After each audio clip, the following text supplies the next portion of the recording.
This call is now being recorded.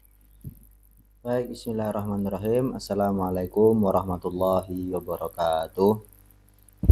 Teman-teman semuanya, alhamdulillah kita berjumpa lagi. Insyaallah pada kesempatan kali ini saya akan menyampaikan materi dengan media video yang akan membahas 3 topik utama, yaitu pada batang tubuh, pasal, dan tabulasi. Ya.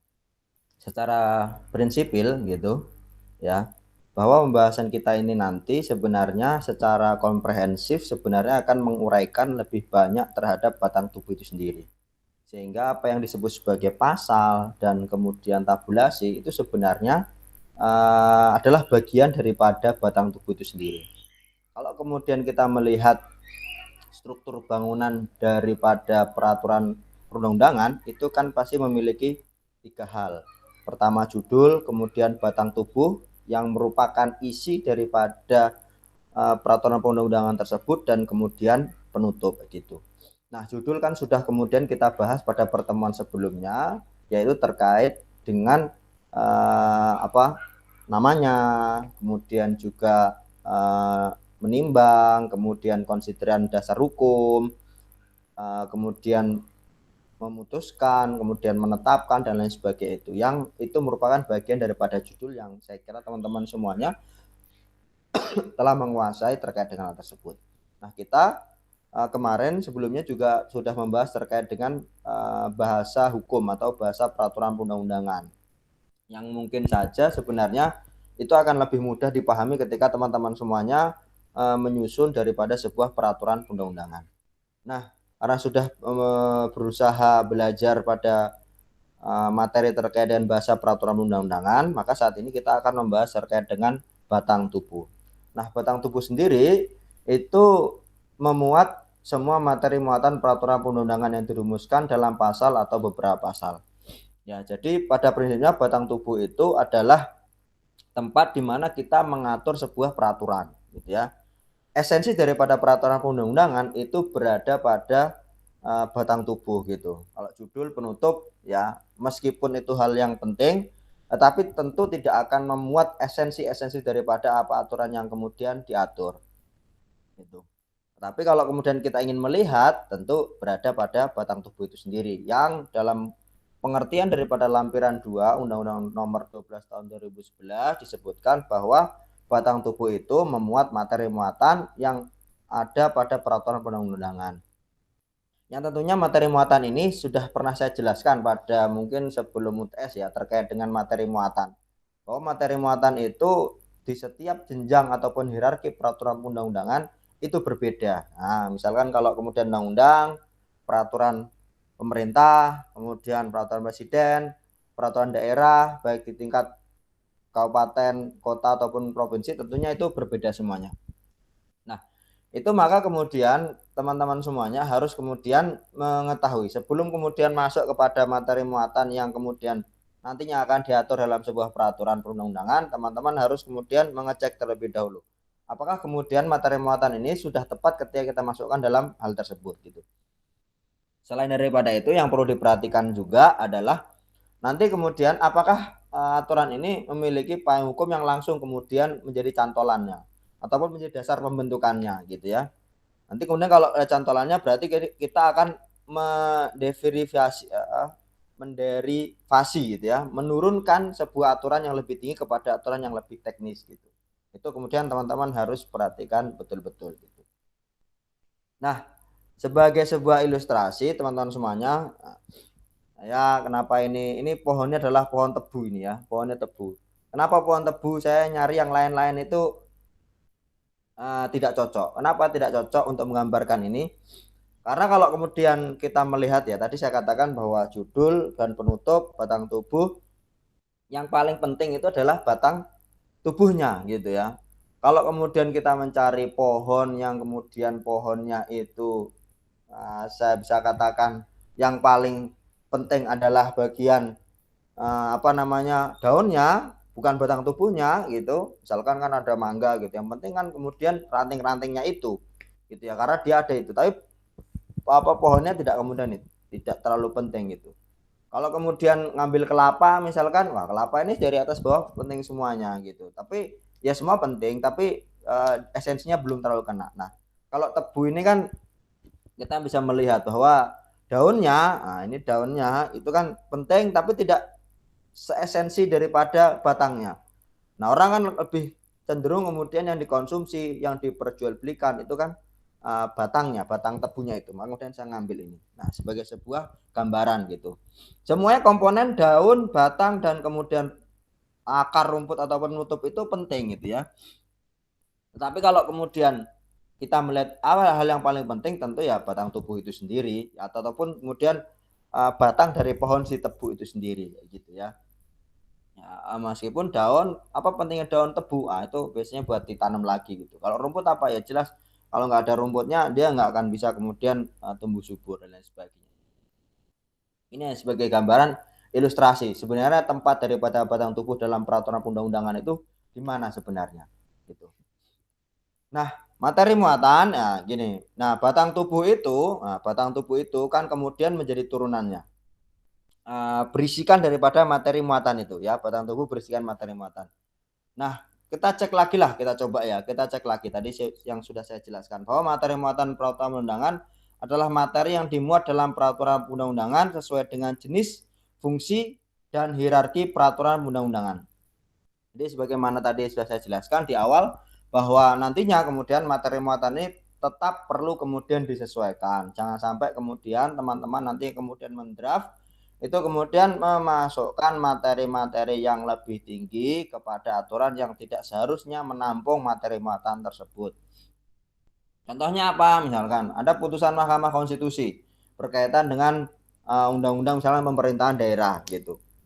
Maka kemudian putusan MK ini tidak semerta-merta teman-teman kalau wah ini kayaknya sangat urgent, penting kemudian harus diatur dengan perda. Nah, seurgent apapun dan sepenting apapun dan apa namanya ya, kayaknya bisa juga diatur gitu, bukan menjadikan kita tergopoh-gopoh ataupun kemudian semerta-merta kemudian memasukkan materi muatan putusan Mahkamah Konstitusi kepada perda karena dia harus kemudian diatur dalam sebuah undang-undang nantinya kemudian undang-undang tersebut yang menjadi tolak ukur untuk membuat sebuah perubahan dalam peraturan undang-undangan yang lebih rendah ataupun dalam konteks ini misalkan perda di provinsi maupun kabupaten kota gitu ya. Nah, yang kedua yang perlu diperhatikan nantinya kemudian materi muatan itu harus disesuaikan dengan pasal 10 sampai dengan kemudian 15 Undang-Undang Nomor 12 tahun 2000 ini salah ini. Tahun 12 tahun 2011 ini ya. Kalau yang baru itu kan 15 tahun 2019 gitu.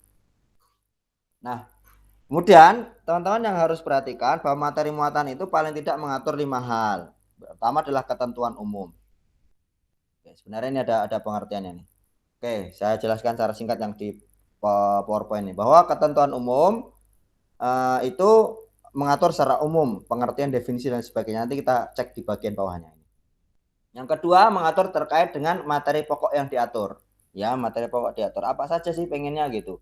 Kalau misalkan mengatur terkait dengan trotoar ya bahas misalkan trotoar itu gimana, ukuran, posisinya di mana dan lain sebagainya, peruntukannya dan lain sebagainya misalkan itu harus jelas gitu.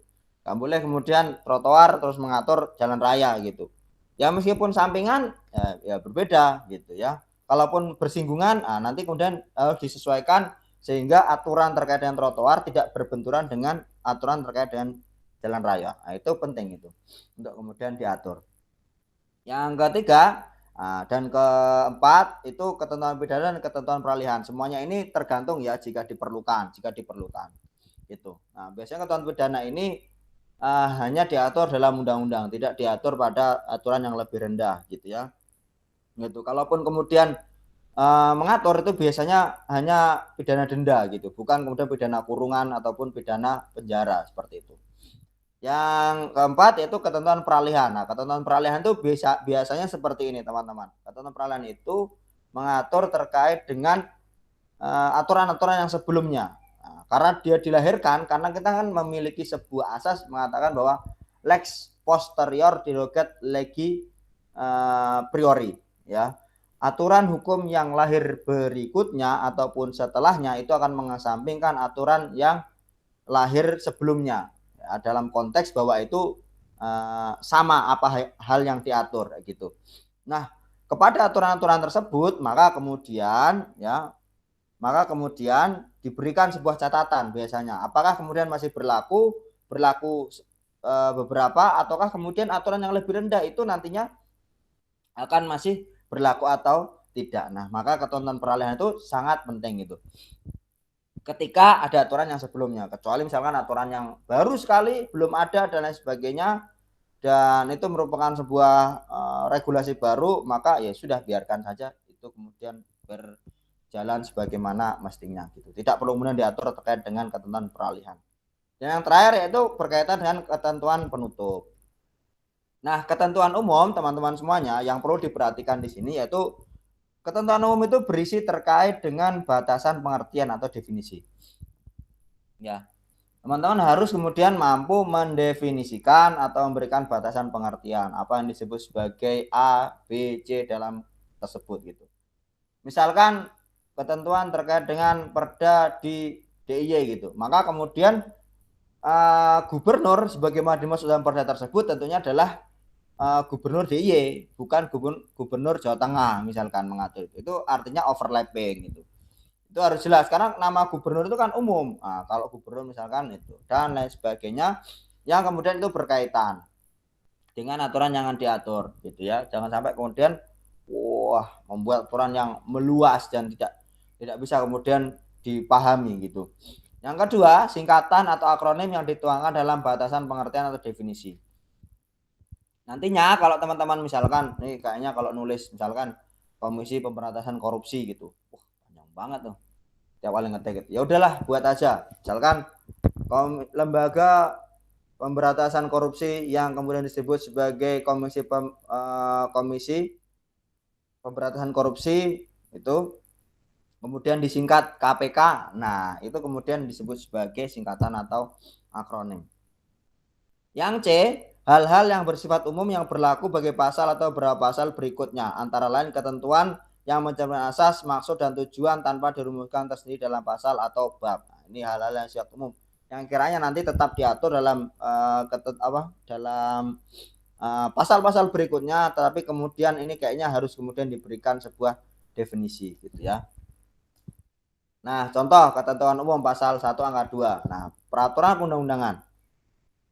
Peraturan perundang-undangan itu ini contoh ya, peraturan tertulis yang memuat norma hukum yang mengikat secara umum dan dibentuk atau ditetapkan oleh lembaga negara atau pejabat yang berwenang melalui prosedur yang ditetapkan dalam peraturan perundang-undangan. Nah, jadi disebut peraturan perundang-undangan itu di situ kan jelas ya bahwa definisinya sangat strict, yaitu adalah norma yang mengikat secara umum. Nah, pertama itu mengikat secara umum. Kemudian pembentukannya ataupun ditetapkan oleh lembaga negara atau pejabat yang berwenang. Nah, itu ya. Berwenang ataupun lembaga negara tadi, kemudian sebelumnya itu mengikat secara umum, kemudian melalui prosedur-prosedur dalam peraturan perundang-undangan yang telah ditetapkan gitu. Nah, singkatan atau akronim ini. Nah, ini. Misalkan Badan Pemeriksa Keuangan yang selanjutnya disebut BPK. Nah, itu nanti kalau lihat itu selanjutnya disebut sebagai BPK tulisannya, jangan berubah-ubah. Kita kalau sudah konsisten satu dan begitu seterusnya. Kemudian akronimnya asuransi kesehatan yang hanya disebut ASKES.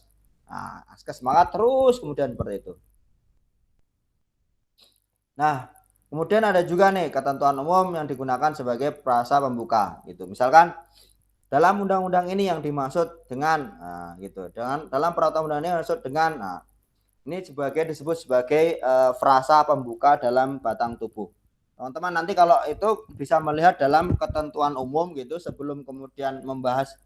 Misalkan ketentuan umum itu biasanya gini. Ketentuan umum pasal 1. Dalam undang-undang ini yang dimaksud dengan dalam peraturan undangan yang dimaksud. Nah, dalam peraturan daerah ini yang dimaksud dengan baru kemudian angka 1, angka 2, 3, 4. Jangan salah kemudian menyebut angka dengan ayat. Kalau angka itu biasanya tidak ada tanda kurungnya. Kalau ayat itu biasanya ada kurungnya. Apa bedanya?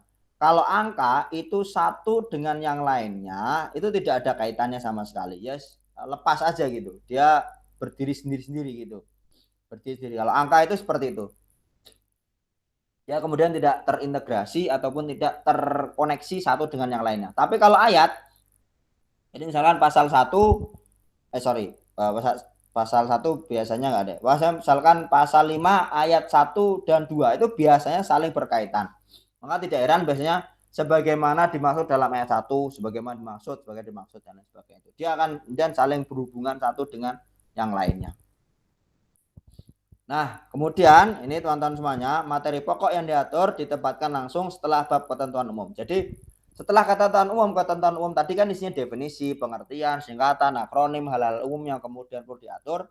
Maka kemudian materi pokok itu ditempatkan setelah daripada materi yang ada dalam ketentuan umum. Dan jika tidak ada pengelompokan bab, materi pokok diatur diletakkan setelah pasal atau berapa pasal ketentuan umum. Ya prinsipnya ditaruh aja lah gitu. Pokoknya pasal 2 dan berikutnya. Pembagian materi pokok ke dalam kelompok yang lebih kecil dilakukan menurut kriteria yang dijadikan dasar pembagian. Ya tergantung nanti pembagiannya, misalkan ada bab 1, bab 2 dan lain sebagainya. Itu teman-teman tinggal melihat nanti pengaturannya. Kalau memang idealnya teman-teman semuanya kalau membuat materi pokok itu teman-teman tubuh, teman-teman sudah membagi dulu nih, kayaknya misalkan ini terkait dengan ini. Misalkan kalau tadi saya contohkan trotoar nih, trotoar itu misalkan bahas dulu terkait dengan ukuran, ya, ukuran dan kemudian bahan-bahan. Kedua, siapa yang boleh menggunakan, kemudian larangannya apa, gitu. Nah itu terkait dengan bab-bab dan lain sebagainya. Itu untuk memudahkan teman-teman menyusun. Ibaratnya kayak teman-teman menulis skripsi itu ada pokok-pokok, ini poin ini bagian ini, poin ini bagian ini, poin ini bagian ini, yang mengatur semuanya berbeda-beda, gitu. Nah, kemudian ini terkait dengan pasal, ya. Pasal merupakan satuan aturan dalam peraturan perundang-undangan yang memuat satu norma dan dirumuskan dalam satu kalimat yang disusun secara singkat, jelas dan lugas. Ya. Di pasal itu intinya adalah satu aturan dalam peraturan perundang-undangan yang memuat satu norma. Nah, jadi pasal itu biasanya sudah mengatur satu norma khusus. Pasal berikutnya mengatur yang lain lagi dan berikutnya selanjutnya gitu. Jangan kemudian pasal 2, pasal 3 sama semua, mirip semua. Jangan seperti itu. Nanti ada pengulangan-pengulangan yang itu kemudian tidak diperkenalkan dalam teknis pembuatan peraturan perundang-undangan. Materi muatan peraturan perundang-undangan yang lebih baik, peraturan perundang-undangan lebih baik dirumuskan dalam banyak pasal yang singkat dan jelas daripada ke dalam beberapa pasal yang masing-masing pasal memuat banyak ayat. Ya, kecuali jika materi muatan yang menjadi isi pasal itu merupakan satu rangkaian yang tidak dapat dipisahkan. Maksudnya gini. Lebih baik teman-teman misalkan, kita membuat aja nih. Ayatnya ada 10 gitu. Ah, itu lebih baik teman-teman ayatnya 10 itu dibagi-bagi dalam beberapa pasal. Jadi pasalnya ada 7 gitu, daripada 1 tapi ayatnya ada 10 gitu. Lebih baik ada 7 pasal daripada satu pasal isinya 7 ayat. Itu kurang baik karena tadi kita balik kepada pengertian bahwa pasal itu adalah rumusan norma yang singkat, jelas dan lugas gitu ya. Misalkan pasal diberi nomor urut dengan ini contoh ya, perlu diingat nomornya harus urut dan kemudian ditulis di tengah, kemudian dengan huruf kapital pasalnya, huruf P-nya. Pancasila merupakan sumber segala sumber hukum negara. Nah, ini jelas ya. Nah, ini yang terakhir dari materi kita pada hari ini, yaitu adalah tabulasi.